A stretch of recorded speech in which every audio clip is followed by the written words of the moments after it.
नमस्कार मित्रांनो, सुख म्हणजे नक्की काय असते या सिरियलमध्ये आज काय घडले आपण ते बघणार आहोत. रोडवरनं आदिराज पुढे चालायला स्वतःच्या पाठीमागे नित्य चाललेले असते.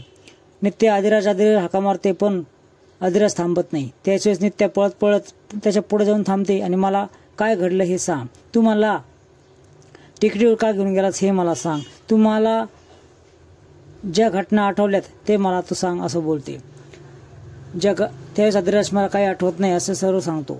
दोघेही एका झाडाखाली बसलेले असतात आणि दोघेही विचार करू लागतात की हे का घडलं. मी टेकडीवर का गेलो हे मला काय माहित नाही. मी तुला ढकलून दिलं हेही मला माहित नाही. मी तुला वाचवलं हेही मला माहित नाही. तेच नित्य बोलते की जरा नीट विचार कर. जर मला तुला टेकडून ढकलून द्यायचं होतं तर तू पुन्हा मला का वाचवलंस.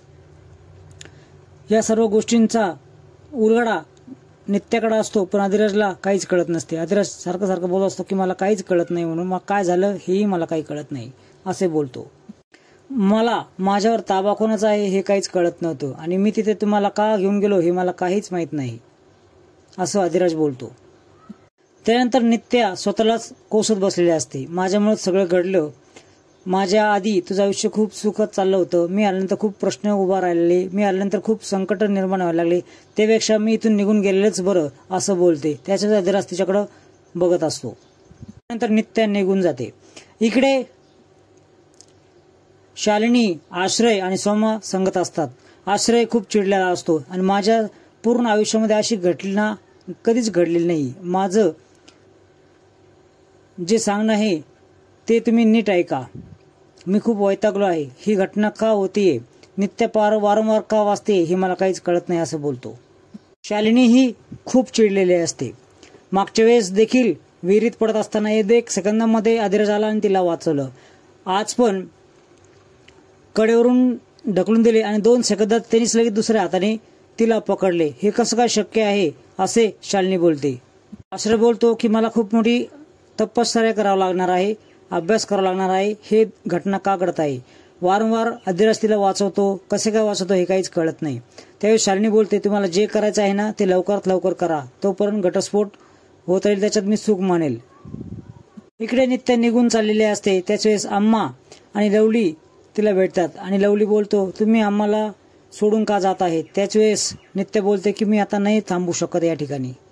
त्यावेळेस लवली बोलतो की माझ्या घरी तुम्ही चला. माझं छोटंसं घर जरी असलं, कोपटं जरी असलं तर तिथे तुम्ही राहू शकता पण आम्हाला सोडून जाऊ नका असे बोलतो. त्यावेळेस नित्य बोलते की सर्व या गावातल्या लोकांशी मी संबंध तोडलाय पण भावा मी तुझ्याशी नातं नाही तोडू शकत. तू माझा भाऊ आहे असंच मी समजेल. त्यावेळेस लवली बोलतो की तुम्ही लढणारे सेनापती आहात ना मग आम्हाला का सोडून जात आहेत. त्याच वेळेस नित्य बोलते की मी आता खरंच चालले आहे, मी थांबू नाही शकत या ठिकाणी असं बोलते. नित्य बोलते माझ्यामुळे कोणास तरी जीव जाईल असे वाटते त्याच्यामुळे मी इथून निघून चालले. त्याच्यावेळेस अम्मा हे बोलते की मी आहे ना इथे, कुणाचा जीव जाणू देणार नाही असे बोलते. त्यावेळेस नित्य बोलते की अम्मा तुम्ही बघितलं ना टेकडीवर काय घडलंय, माझ्यामुळे कोणाचा प्राण गेलेला मला नाही आवडणार असं बोलते. त्यावेळेस नित्या आदिराजाविषयी बोलते की आदिराज जयदीप आहे असं जयदीपला कित्येक वेळ समजून सांगितलं तरी तो ऐकून घेत नाहीये, त्याला समजत नाहीये. तर मी इथं थांबून काही उपयोग नाही, मी हारली आहे असे मला वाटत आहे. त्यास अम्मा बोलते तू हारू नको, तू जिंकणार आहे, तू सेनापती आहे असे बोलते. त्यावेळेस लवली असं बोलतो किती संकट जरी आले तर जयदीप आणि गौरी एकत्र येणारच असे मी तुम्हाला सांगतो. मी माझ्या हट्टाखातर एकत्र आणण्यासाठी आदिराजचे कुटुंबाला संकटात ओढू नाही शकत. आदिराजच्या कुटुंबावर खूप मोठे संकट येऊ शकते म्हणून मी निघून जाणार आहे अशी बोलते. शालिनी जिंकली आणि गौरी हारली असे नित्या बोलते. त्या पुढे जाऊ लागते. लवली तिला अडवतो. त्याच वेळेस नित्य त्याला शपथ घालते आणि मला अडवू नकोस असं बोलते आणि नित्य पुढे निघून जाते. इकडे तात्याला सावरी विचारत असते की मॅडमनी सह्या कशा केल्या, का सह्या केल्या हे काही कळत नाहीये. त्यांनी सह्या करायला नको पाहिजे होत्या. त्याच्या वेळेस खूप दुःखी मनाने तात्या बोलतात की काय झालं काही कळत नाहीये, आपल्या मनातलंच काहीतरी तुटल्यासारखं वाटतंय, मॅडमने असं नव्हतं करायला पाहिजे असं बोलतात.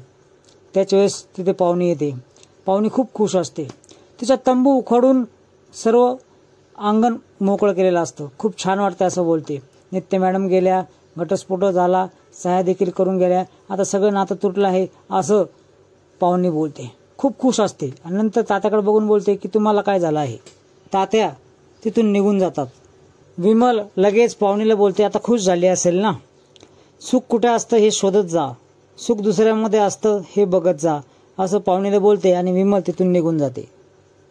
इकडे लवली आणि आम्मा आदिराजकडे येतात. आदिराज त्याच झाडाखाली बसून विचार करत असतो आणि लवली बोलतो की नित्या मॅडम निघून चालले आहेत आणि तू इथं काय बसला आहे असे बोलतो. आदिराज बोलतो की मॅडमने आता घटस्फोट घेतला आहे, त्यांनी कागदावर सह्या केल्या आहे.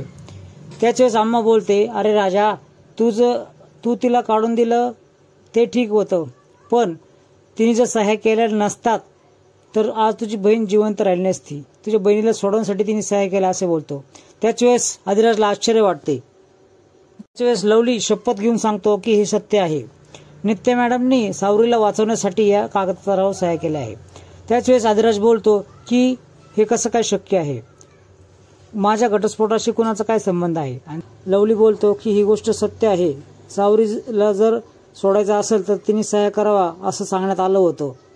आम्मा देखील शपथ घेते आणि आम्मा म्हणते, मी कधीच कुणाची शपथ घेत नाही, पण लवली जे बोलला ते सत्य आहे आणि तुमच्या घरावर काही संकट येऊ नये म्हणून नित्या मॅडम इथून निघून चालले आहेत असं आम्मा बोलते.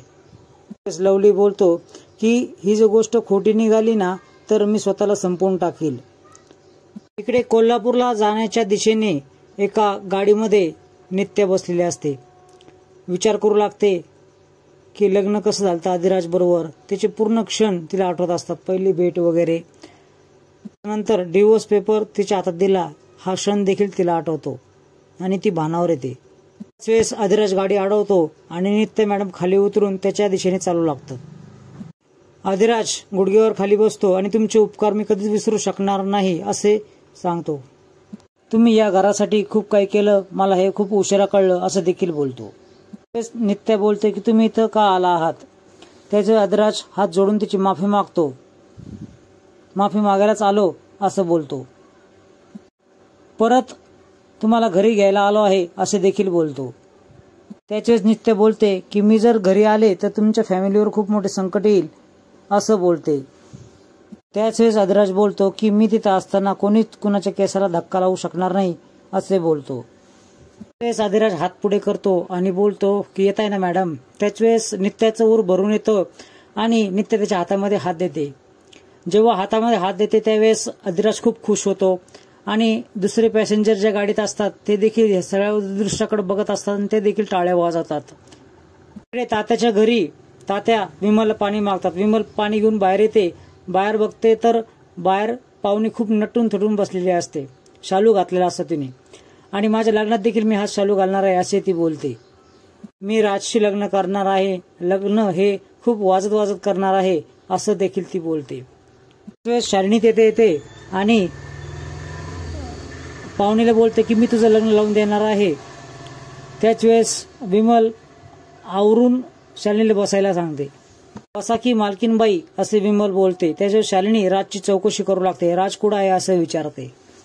शालिनी त्यानंतर बोलू लागते की डिवोर्स पेपरची तयारी सुरू झाली आहे, दोघांनीही सह्या केल्या आहे आणि आता पाहुणे संघ तुम्ही लग्न लावून द्या असं बोलते. शालिनीची या गोष्टीवर सगळेजण आश्चर्य व्यक्त करतात. तेच पाहुणे बोलते की तुमच्यामुळेच आमचं घर वाचलं, तुमच्यामुळेच आमचं सर्व सुरळीत चालू आहे. शालिनीला थँक्यू असं बोलते. बाहेरून आदिराजचा आवाज येतो आणि विमल दरवाजाच्या दिशेने आनंदित होऊन निघू लागते. पाठोपाठ लगेच नित्य येते. सर्वांना खूप मोठा धक्काच बसतो. सावरी आणि तात्या देखील खुश असतात. त्याच वेळेस आदिराज नित्या मॅडमचा हात हातात घेऊन घरामध्ये प्रवेश करतो. त्याच वेळेस शालिनीचा चेहरा खूप बघण्यासारखा असतो. त्यावेळेस विचारते की ह्या इथं कशा. त्याच वेळेस आदिराज बोलतो त्या इथं आले नाही तर मी त्यांना आणलं आहे आणि त्या घरच्या सून आहे असं बोलतो. नित्या इथेच राहणार आहे, या घरच्या त्या सून आहेत, या कुठेही जाणार नाही असे स्पष्टपणे सांगतो. त्याच वेळेस विमल बोलते की हे काय चाललं आहे. पाहुणी देखील बोलते की हे काय चाललं आहे. पाहुणी वैतागून खूप काही बोलत असते. सह्या केल्या आहे ना, घटस्फोट झाला आहे ना, तर मग या इथं कशाला असे बोलत राहते. कृष्ण जन्माष्टमीचा कार्यक्रम चालू असतो. नित्य पूजा करत असते. त्याच वेळेस शालिनी तिच्या जवळ येते आणि म्हणते घाबरलीस ना. त्याच वेळेस नित्या बोलते की कंसाचा वध करणारा कृष्ण जन्माला आलास. तिने कितीही निर्गुण खून जरी केले असले तरी कृष्ण जन्माला आल्यापासून राहिला नाही. त्या शालिनीला खुणवते की तिकडं बघ म्हणून. त्याच वेळेस अधिराज जयदीपच्या वेशामध्ये समोर येताना तिला दिसतो आणि जयदीप शालिनीला बोलतो, ज्याप्रमाणे कृष्णाचा जन्म झाला त्याचप्रमाणे आज माझा पुनर्जन्म झाला आहे. त्याच वेळेस नित्या शालिनीच्या कानाजवळ येऊन बोलते की घाबरलात ना. मित्रांनो, असेच नवीन नवीन अपडेट्स मिळण्यासाठी या चॅनलला सबस्क्राईब करा, बेल आयकॉन दाबा. व्हिडिओ पाहिल्याबद्दल धन्यवाद.